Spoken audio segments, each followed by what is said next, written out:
ukachaguliwa, hao wamama wa Nyumba Kumi ambao ndio wanashirikiana na hao waovu, uliwatambua vipi? Mimi nakuuliza chief, wanashirikiana. Point number 3, madam, maneno ya Chang'Aa yanatuangaisha.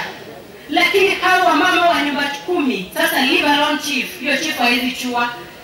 Chief anakaa mbali, hiyo hawezi jua kabisa.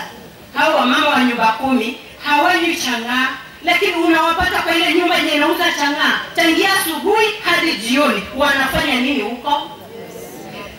Chief wakati anapita haezi pelekwa kwa ile nyumba ambao walikuwa wanatembea. Mbona wasimpeleke pale na Chang'Aa inapatikana huko? Are they very sincere? Are they honest? What are they doing there?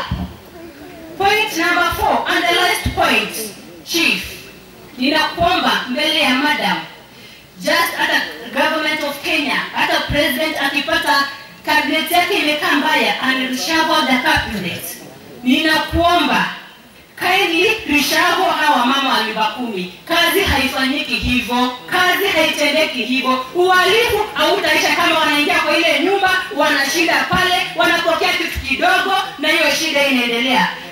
Ule mtoto kama huyu mmoja mwenye anaongelewa hapa, mama yake ni muuzaji Chang'Aa, na hawa mama wanashinda pale na mtoto ametolewa. Mimi mwenyewe si nitaogopa nitatolewa kwa nyumba, because hawa ndio wananichunga na ndio wanashinda pale. Kindly reshuffle. Hiyo nimekuomba na nimekuomba. Thank you.